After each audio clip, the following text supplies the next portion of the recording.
rush to the scene, just try and get there as fast as you can. I just can't imagine what these parents are going through right now. But there is a lot of first responders here behind me. I'll step out of the way and zoom in a little bit. We got Madison police officers, Dane County Sheriff's deputies, a lot of people waiting to direct parents. Madison still wants to attend to the lobby.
Have stayed across the street at that clinic, so hopefully we can catch one or two as they leave here, maybe head back to their car real quick or something like that, so we'll check in with them. But for now, Phoebe and Gabriella will send it back to you.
time to that reunification center. Again, that is at SSM Health Dean Medical Group. This is the information that we have at this time. Police Chief Sean.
Near this intersection of Buckeye Road and Stoughton Road. Again, this is the closest that we can get at this time to that reunification center. Do want to give privacy to those families at this time. Again, that is near the SSM Health Dean Medical Group. You could see that sheriff is now pulling out and away. They have not blocked off this area over here, only on the one side. So anybody coming from that area is going down this way towards Stoughton Road on Buckeye Road. That has not been blocked off quite yet. It looks like they're repositioning themselves over there, however. So we will keep you updated. Again, the next conference will be around 2:30 at Fire Station 14. Any details that they're able to share with us at that time, they will.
buses, though, are lining up. That's an update here from the scene, and we will keep you posted with what we see, what we hear, and what we learn on scene. But for now, reporting live, Elizabeth Wattis, WMGD 15 News.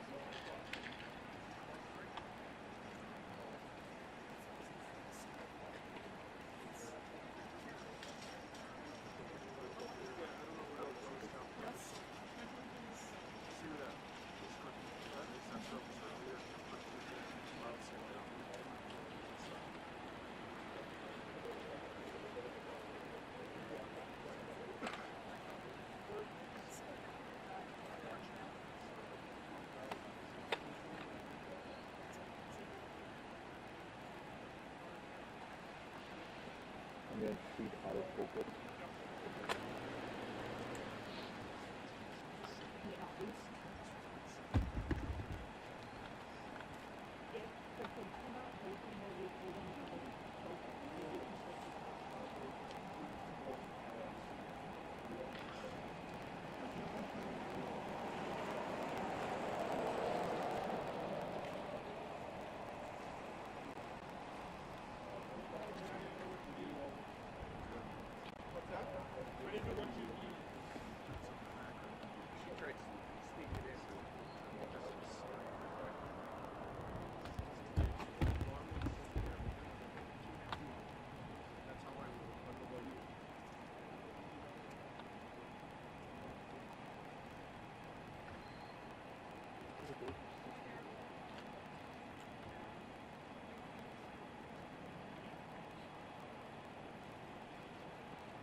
What happened? Wait, Chloe, what's going on? We're gonna go by the buses to see him. We're going to the buses? We're gonna set up by them.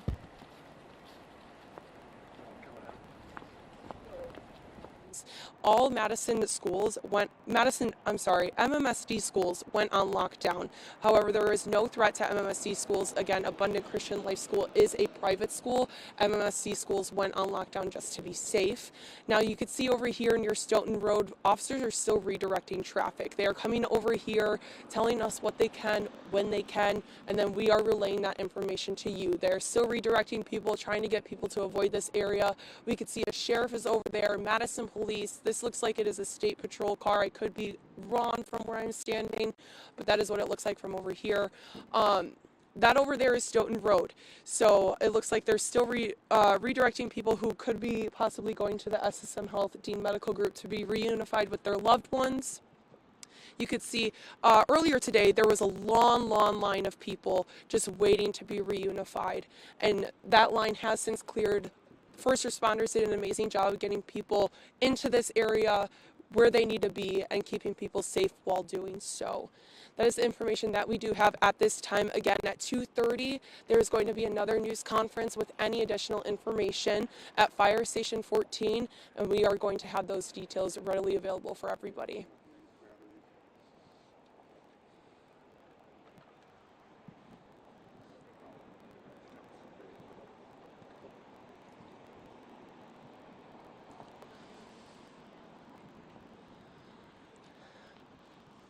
Absolutely. So earlier today when we had first arrived, there were sirens, there were dozens of squad cars, dozens of first responder vehicles with their lights on, telling people, hey, you need to avoid this area. They were redirecting traffic. Now, as you mentioned, things have quieted down a little bit. I also think that is because there is no longer the line of cars over here. There's no longer the hum of that cars. You could almost feel that anticipation that was coming out of those cars of people who were trying to get to that reunification.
You know, after all this, after you stand out here, somebody's going to go and go, oh, those gloves, she's got man hands.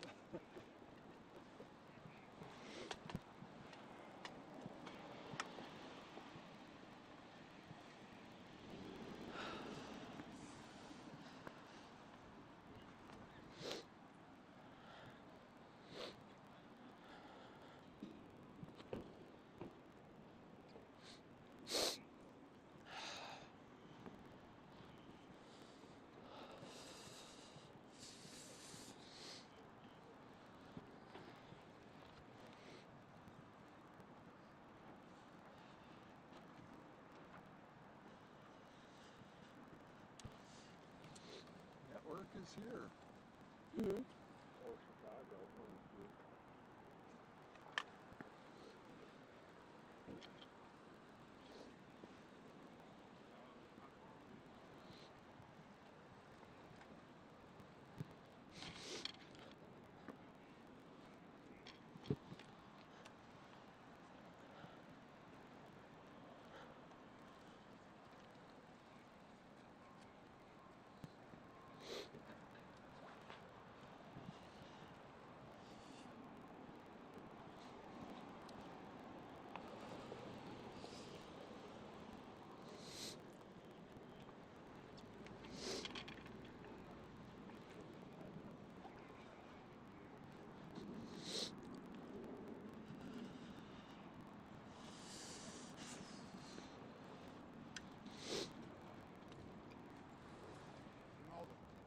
Evan, can you hear me?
Yeah, I will definitely keep an eye out for that bus. I'm not seeing one at this time near Buckeye Road. Again, I'm standing in front of the Quick Trip, and I want to share something that I saw. A worker from this Quick Trip came out with a cart, tons of water bottles on it. This kind of just shows the community impact that this is going to have. Coming out, I'm sure she did not anticipate this. Oh, excuse me, just a moment. I will get back to this. However, this bus is coming through on Buckeye Road here. It's being escorted by squad cars, as you can see. We're going to see if it's going to turn to the SSM Health Dean Medical Group. It appears that the bus is going to be turning in. As Chloe had mentioned, we believe that there are students on this bus. Again, this is on the 4900 block of Buckeye Road, standing right in front of that Quick Trip, the SSM Health Dean Medical Group. It looks like they are pulling in, and this is the moment that some of these parents have been waiting since they got here for.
Do you want me to mainly talk about what's...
Scene.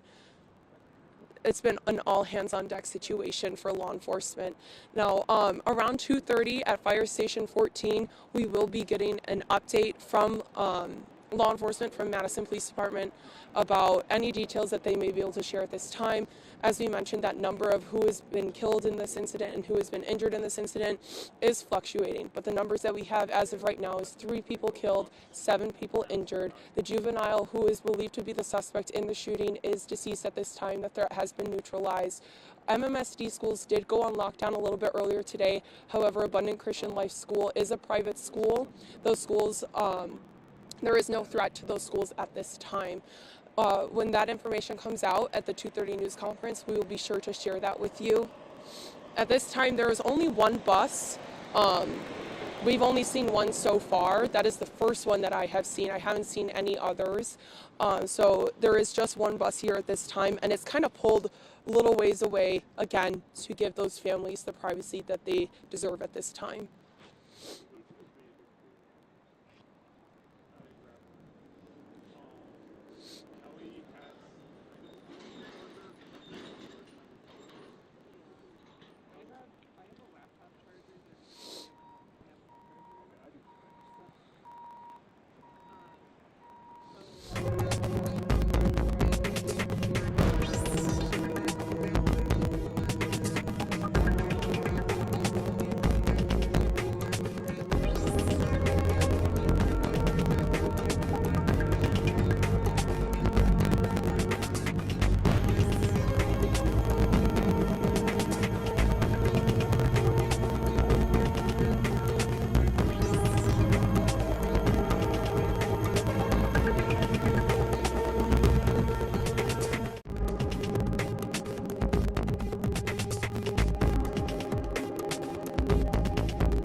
do they want us to head out to the? Are we going to the fire station? I have no idea.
Sorry to hear that.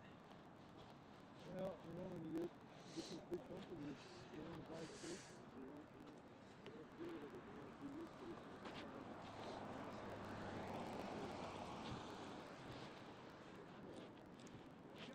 we're at the scene, guys. We're at the scene.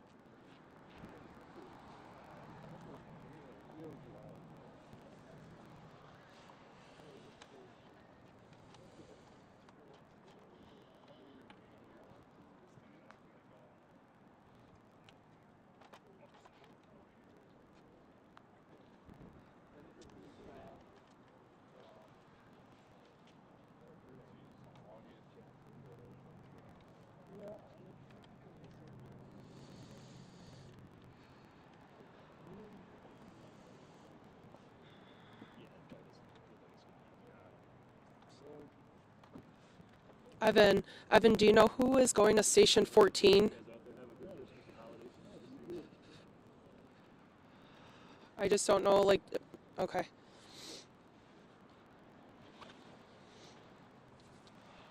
See ABC on your jacket. I'm with ABC News. Oh. Good Morning America. Oh, okay. Do you have found anybody that maybe talked to America? No, not yet. Not the only reason yet, just because. As we kind of look for people able to live long. Okay. I may be here a while. Do you want to take my phone number real fast? You do? I'm about to do a hit, but in a second.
parents went through today. It's just something that, you never think that you're going to go through, and obviously every parent's worst nightmare. So we're going to keep an eye on these buses to see, when the next group of kids is going to be filing into that bus, taken to reunite with their parents. We'll keep you updated.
down to the SSM Health Clinic, Dean Clinic, just minutes up the road to reunite with their parents. Again, we already saw one bus leave. We saw another group of students leave this church, file into this bus that looks like it will be ready to depart for that clinic any minute now. Again, when we saw these kids on this bus earlier today, we saw a range of ages. You know, this school is kindergarten, K through 12. And it was just a chilling sight to see these kids. It looks like this bus is pulling off right now as we speak, being escorted by police down to that clinic, again, filled with the next group of kids coming out of that church. We will just stay on this shot for a moment so you can see exactly what is going on here with these students. Again, these are students from the school who are waiting in the church right across the street, now heading towards the SSM Dean Clinic to be reunited with their parents. I'm seeing kids of very young ages on that bus, and it, again, is just a very sad and disturbing sight to see, knowing what these kids probably went through earlier today in school, something that obviously nobody expected to happen. But again, I want to turn the attention back to this church here that is right across the street from the school. Again, that is where these kids, younger and, you know, some older kids, are in right now, waiting to file onto that last city bus to take them to reunite with their parents. But I just want to mention those therapy dogs that we just saw go in there. You know, that is something that is so needed for such a traumatic day like today. These kids, again, as young as kindergarteners in this school, who went through something so horrific like this, now waiting at least in safety, but now at least, you know, get to have a therapy dog.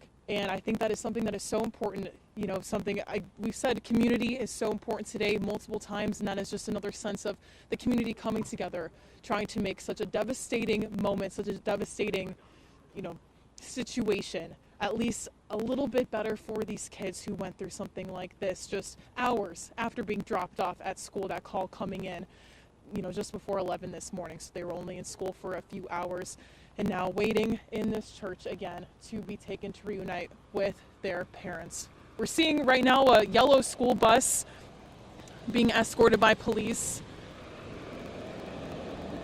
It did not look like there was anyone in that bus, though, so it looks like the main buses that are taking these students down to the clinic are these designated city buses that say they are not in service right now.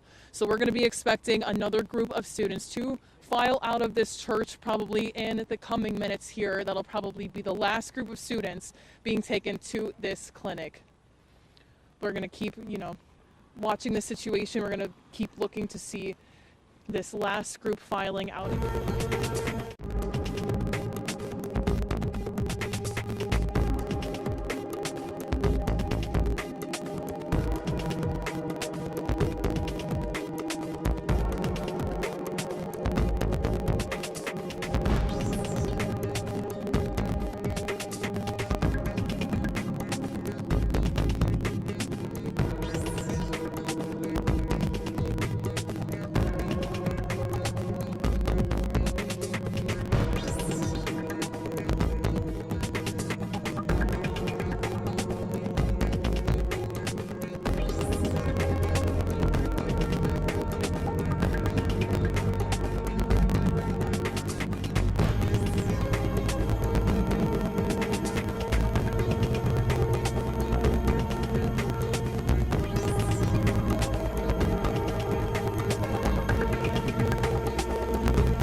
the part where, again, I would normally start by saying good afternoon and thanking you for being here, but under these circumstances, I'll just give you a minute to start your live streams or do whatever you need to do. And while you're doing that, my name is Chief Sean Barnes, S-H-O-N-B-A-R-N-E-S.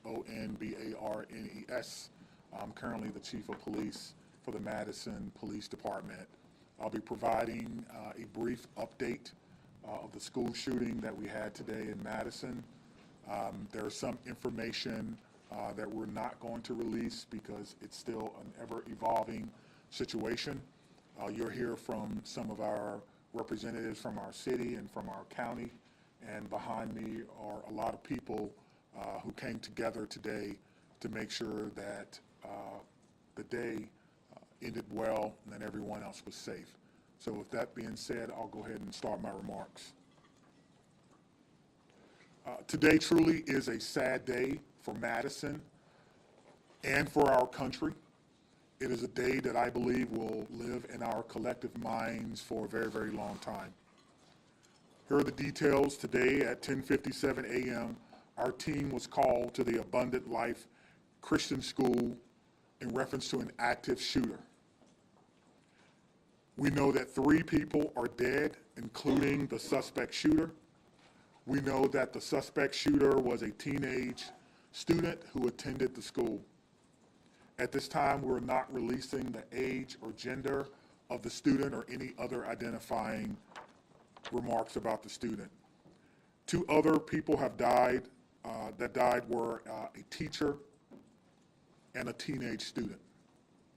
6 other people were injured. 2 students are now in critical condition in the hospital, and these injuries are considered life-threatening injuries. 4 students are also at other area hospitals with non-life-threatening injuries. But these are just the physical injuries that we know about. We know that this was the middle of the day of a school day, and so there will be other injuries that we'll have to face for a very, very long time. And we're going to do everything we can as a community to heal those injuries as well. Many of you have asked me about the why of this. Why did this happen? What do we know? What was the motivation? I do not know. But I will tell you this, our detectives are working hard in an investigative process to find out as many answers as we can so that we can further prevent these things from happening, not only in this community, but in other communities around our country. I think we can all agree that enough is enough, and we have to come together to do everything we can to support our students, to prevent press conferences like these from happening again and again and again. The school building itself is clear. We have cleared the school. There's no other threats or danger to the community. We're in the process now of what we call reunification. And what that simply means is making sure that every student that was in the school is present and accounted for and returned to their loved ones. This usually takes a while, but we have practiced, unfortunately, and practice, and that's why we're able to reunify students with their parents within hours of a school shooting. The reunification is taking place at the Dean Clinic on Stoughton Road, and I certainly thank them for their help.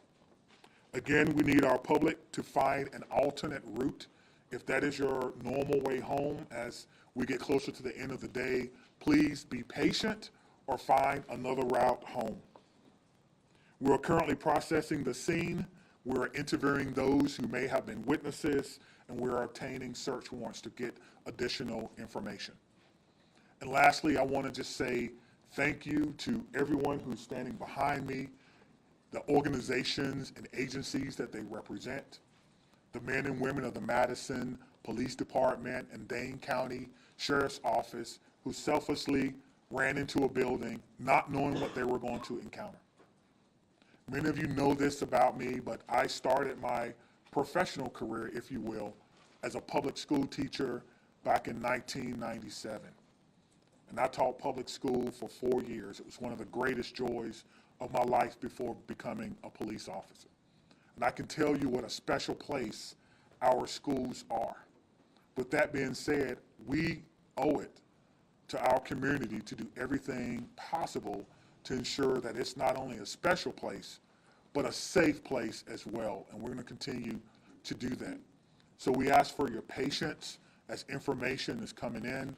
We will do the best that we can to bring you accurate and timely information, but we want to make sure that our public knows that we're working extremely hard on this particular incident. There are a lot of people involved, and certainly we're going to come together as a community.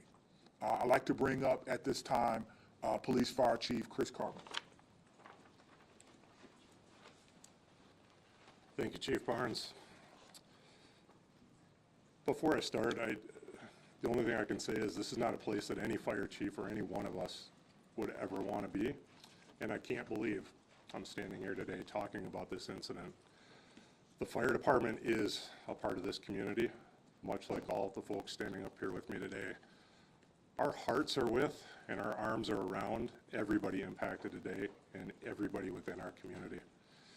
With that, I won't repeat the details shared by Chief Barnes, but I will share with you the fire department activity for today. Much like Chief Barnes mentioned, at 10:57, we were also dispatched with Engine 5 and Medic 5 to the same location.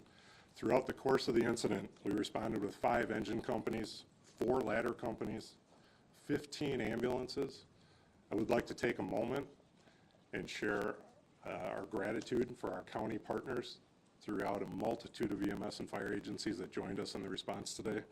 We also had 11 off-duty chief officers that came in on this response. So it was a tremendous response from the fire department. We transported 4 patients to St. Mary's. We transported 3 patients to the University of Wisconsin hospitals. On the arrival of our crews, I can say my gratitude to our membership for what they did and their selfless actions today. It's hard for me to place into words what they ran into as well. They did that immediately, they did that selflessly, and within a course of 15 minutes, from the first transport to the last transport, all the patients were on their way to the hospital. So to our membership within the Madison Fire Department and within all the emergency services, my gratitude, my recognition of the work that goes into this, the training that went into this, that again, we had hoped we would never have to put into practice. One more time on behalf of the Madison Fire Department, our hearts are with you, our arms are around you, and we will be with you throughout the duration of this. So at this point, I'll step aside, turn it over to the mayor. Thank you, Chiefs, both of you. This is an incredibly sad day for our community. As you've heard, there is no danger to the community at this time, but our entire community has been impacted by this tragic incident. On behalf of the Common Council and the City of Madison staff, I want to offer our heartfelt condolences to the victims and families and to the whole Abundant Life community. Our focus now is on supporting them and supporting the victims and their families. And we will continue to do that through the coming days and weeks. I also want to thank our first responders, the police, fire, the medical staff, for their quick action and their life-saving efforts. As you've heard already, this is a whole of government response. It is not just police and fire. It is not just City of Madison. We have folks from all around the county. We have folks from multiple agencies engaged in both the initial immediate response and the ongoing support, and will be engaged for days and weeks to come. I also want to thank the White House and the governor and others in the federal government and state government for reaching out to offer their support and help. We will be drawing on resources as needed going forward. But the most important thing right now is to make sure that we are centering the victims and their families, and that we are doing whatever we can to support them and to help them heal, and to lift our entire community up through this difficult incident. I am on record that I think we need to do better in our country and our community. to prevent gun violence. And I hoped that this day would never come in Madison. It is not something that any mayor, any fire chief, any police chief, any person in public office ever wants to have to deal with.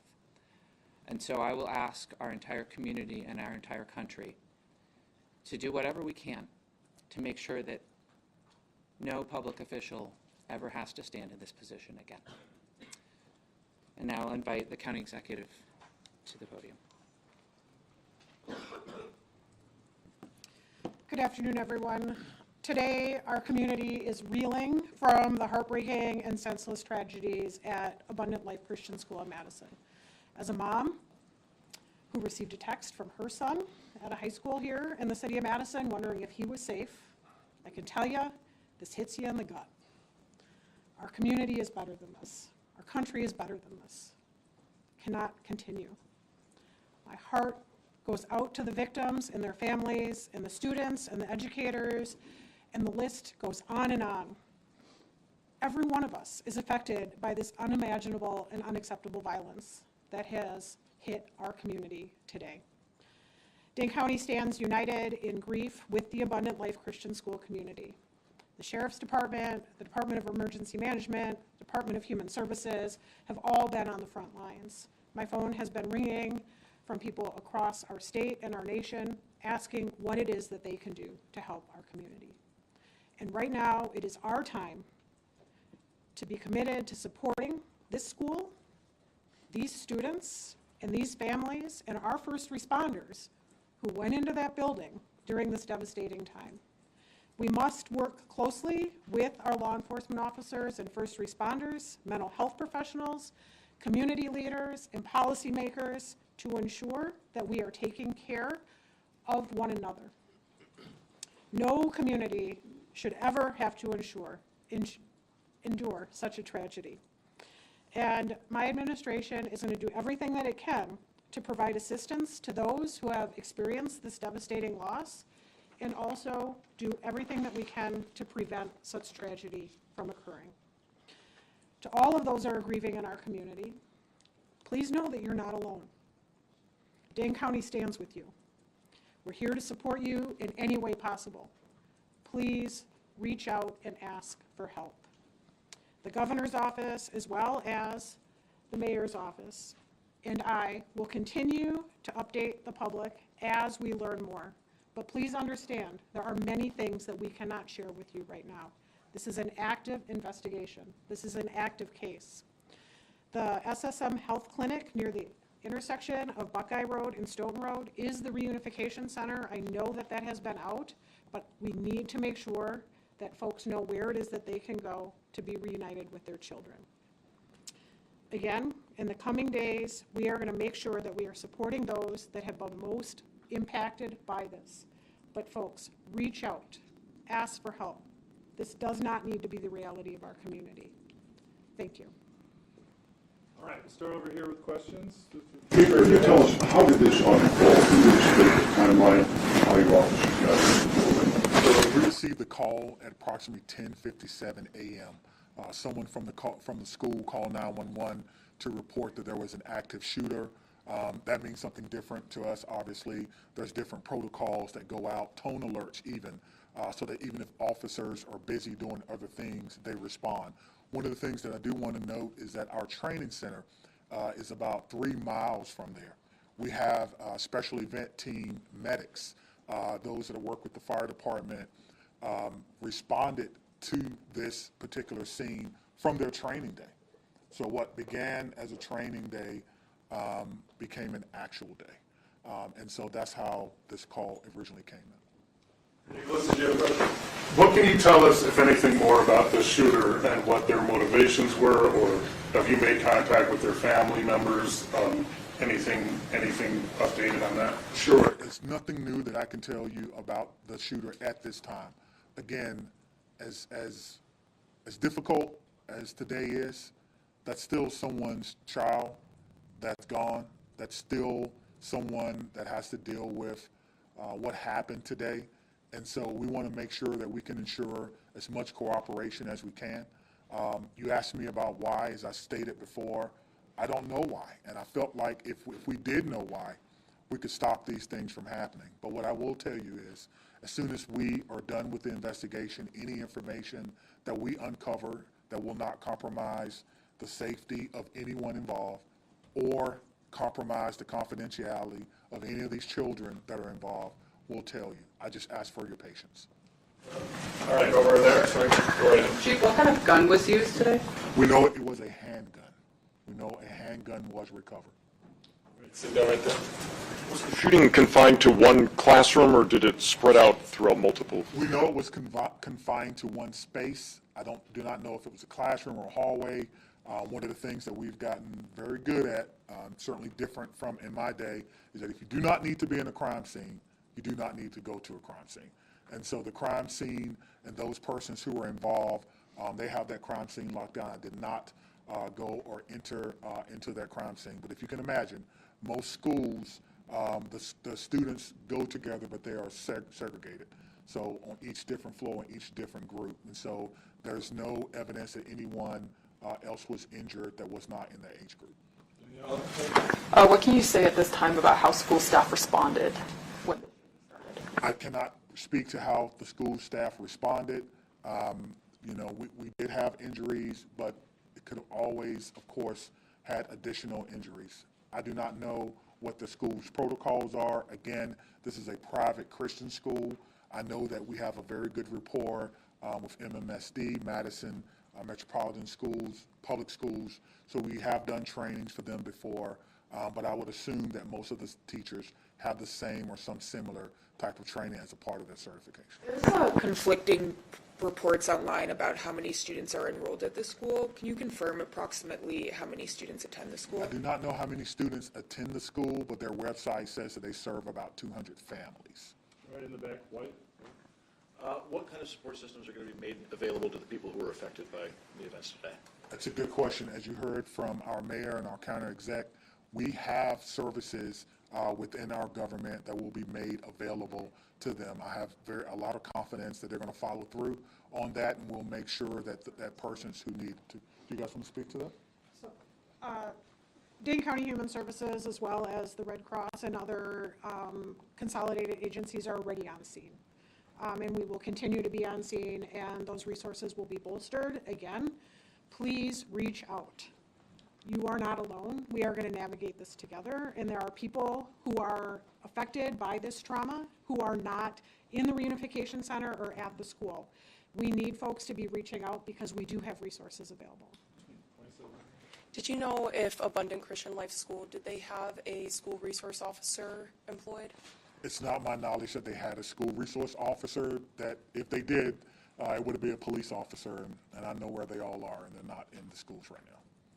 15 in the back there.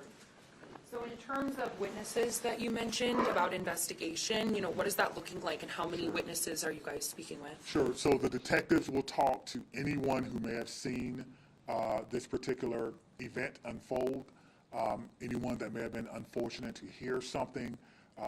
They will be talking to them. It's my understanding that that's in process now, and everyone is cooperating fully. That will give us an idea of not only what unfolded, but it could answer the question to motivation, because again, the students who unfortunately had to witness this. But that's not something that we want to rush. We're not going to interrogate students. We're going to give them an opportunity to come in and speak to what they may have saw when they feel ready, which is why some of these questions can't be answered right now.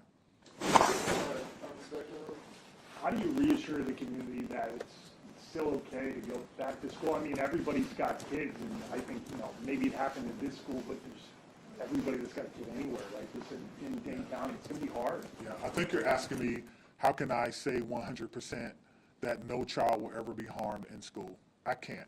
No police chief can. But all I can tell you is that we have systems in place so that if something happens, we can respond like we did today. I can tell you that our mayor and our county exec has committed resources to not only public health, but also mental health. I can tell you that every teacher that I've ever had contact with at MMSD cares deeply about their students. Every staff member, I talk to staff members all the time who tell me things that are going on in the schools and want to do whatever they can, even if it's under anonymity, to let me know that they want to have a safe school. So my reassurance to the public is that if you see something, say something. If you know someone who may be going through a difficult time, please reach out to someone. And I think what I can do is make sure that our police department is transparent and open and honest and inviting for people to call and give information. I think MMSD does an excellent job of that, and the same thing can be said for any other private school. If you want to give information or you need someone to talk to, I can promise you we'll have someone there to get that information. Understanding that this is a private school you may not be as familiar with, what can you tell us about some of the physical measures that are in place at this school, whether it's metal detectors, secure entryway, cameras, et cetera? Yeah, that's a good question. I've never been in this school, unfortunately. I'm not aware that there were metal detectors in the school. That's something that we can certainly look at. Most schools have some form of surveillance or public space cameras, but that will be, of course, part of the investigation process. Scott? Can you clarify, you said 7 were injured, but 6 were hospitalized. Does that mean one's been treated for release? And secondly, is the shooter's family cooperating with the investigation? Yeah, so it's 2 questions, but let me try to handle the first one. So I'm trying to go back to my notes. So we do know that 1 person was pronounced at the scene, and so that may be the 7th person. But we can get you all that information just when we're done. I'll have my PIO give that to you so you can report it accurately. And what was your second question? Is the shooter's family cooperating? At this time, yes. So you have made contact with the shooter's family? We have. And what were the steps taken to do that? It's through the investigative process, okay? Yeah. Is the shooter's home being searched? We've got some information about that is ongoing. Yes, obviously, once we have identified, we have initiated a search, but we think that search is either ongoing now or that search may be concluded. Of course, it's about safety. That's the first thing, making sure that people are safe, and then we'll go from there. This has been, this has been an amazing day for everyone. And so if you have someone who is deceased, who may have been a shooter, you want to make sure that their family is okay. You don't know. And so that is what we're doing right now. It is about the safety of everyone. This is going to be a long day for the Madison Police Department. We just want some of your patience. Had the school had any prior threats? And then just jumping off of that, do you know if the shooter have had any prior contact with law enforcement? We do not know that the shooter had any prior contact with law enforcement, but I did do a check of the school. There were some calls, but they were like 911 hang-ups, things of that nature. There was nothing that suggested that the school was a place that violence would occur. Chief, I know that you mentioned that the shooter died of a self-inflicted gun wound. Did that happen before officers arrived at the school or when the shooter saw officers coming into the school? Yeah, so let me say that the cause and manner in which the shooter died will be determined by the inmate. But what I can tell you is the shooter was dead upon our arrival, police department arrival, and no officers fired their weapons. Okay? Lucas? What are these search warrants you're executing? Are they at the residence on like the device the shooter had? What do you, I'm sorry. The search warrants. Yeah, so the extent of the search warrant is to be able to go in a place that we don't have permission to be in and make sure that everyone is okay. And then if there's any evidence that we think we need to collect, we could only do that with the use of a search warrant. And so, again, we have to determine if there is evidence that we will need. Everyone wants to know what led up to this. Are there any additional threats to public safety? Is this person or was this person by themselves? There are a lot of questions that we want to answer, but we have to answer the safety questions first, and then we'll move on to some of the more investigatory questions. Are you in possession of any of the shooter's devices? I am not, no. I'm wondering about metal detectors. You mentioned in the first meeting that you were not a fan, and that this school probably doesn't have them. And do you know other schools that do? Do you think that that's something we should start talking about, metal detectors in schools? I guess the question is, would you want your child to go to a school with or without metal detectors? I can't answer that. I can't. Right now, in a school without. Yeah, absolutely. So the idea is to create the safest environment that we can without metal detectors. That is my answer.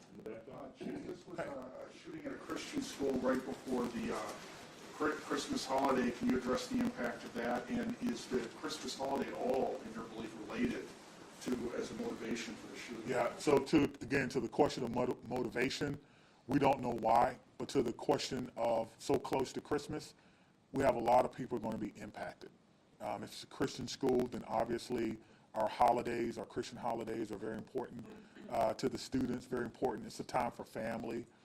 Students probably getting ready to go out on break, and now the break will be a little less about celebrating Christmas than more about celebrating perhaps friends and loved ones and staff members who perhaps lost their life.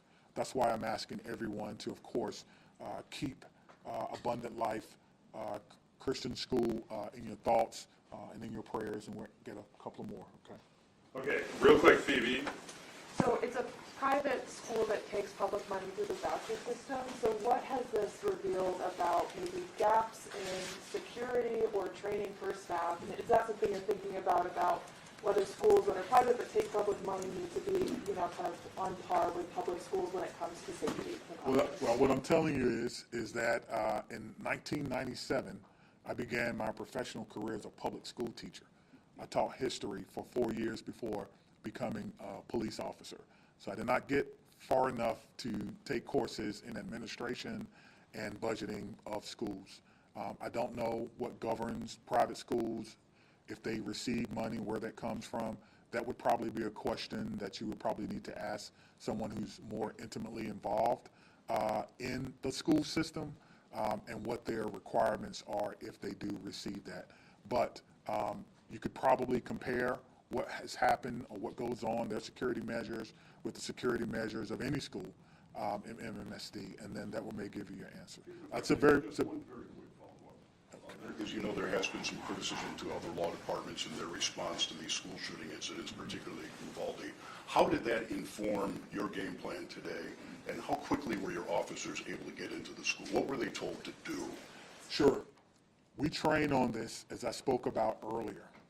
When officers arrive on the scene, they immediately go in, which we did in this case, stop the threat, stop the killing, find the killer.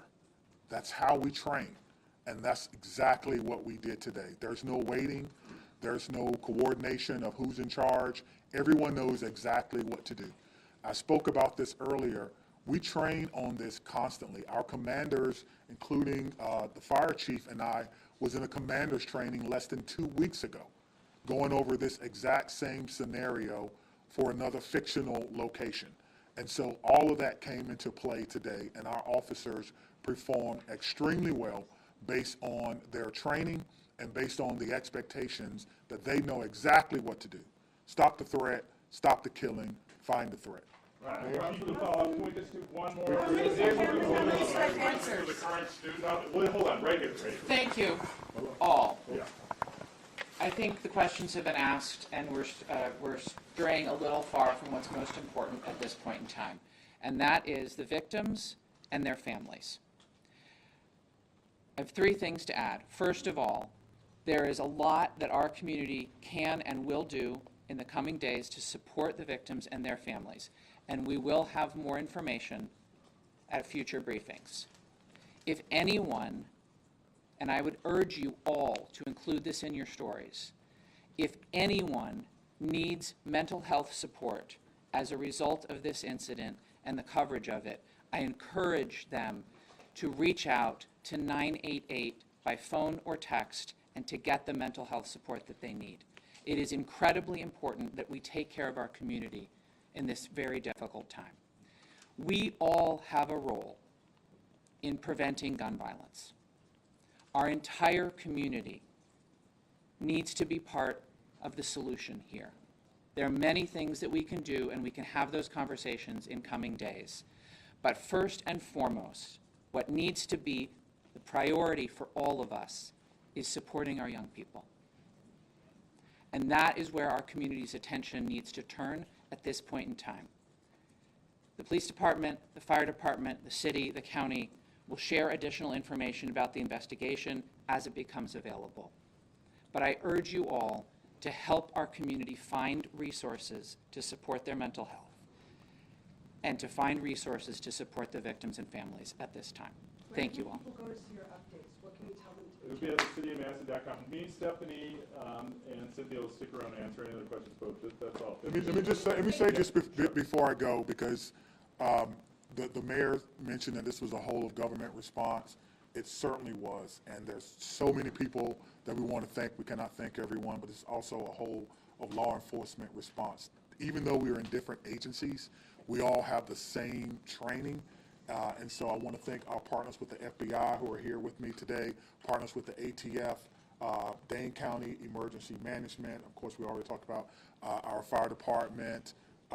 We've got calls from the Attorney General of the United States, Wisconsin State Patrol, our governor's office, State Patrol, Monona, as well as our sheriff's office. I know I may have left someone out, but thank you for how you responded, professionally, quickly, and according to the way that we all trained, and it all came together to ensure that no other persons were hurt. Thank you. Chief, can you just say what time you guys made entry? Just, we just want to get all that detail down. 10:57. But that's the time you made That's entry. all. Days, all right, in 1 minute? To work on getting that, so our next, How long does it take today arrive to the scene? We raise it back to the later see they call at 10:57.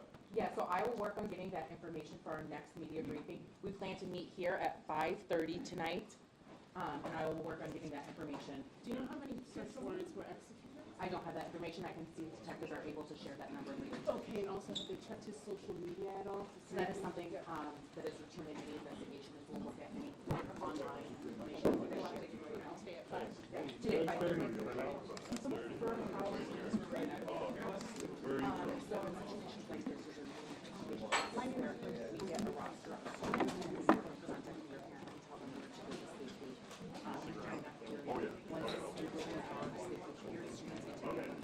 And then parents gather up at 2 o'clock, and then there's that one. Do we know where that was? They said today at the Dean Clinic, at South Street Road. The chief mentioned something about 911. Came out to clarify, was he saying there were? We just rolled to see if there are any calls for service. Most of those that we investigated. Yeah.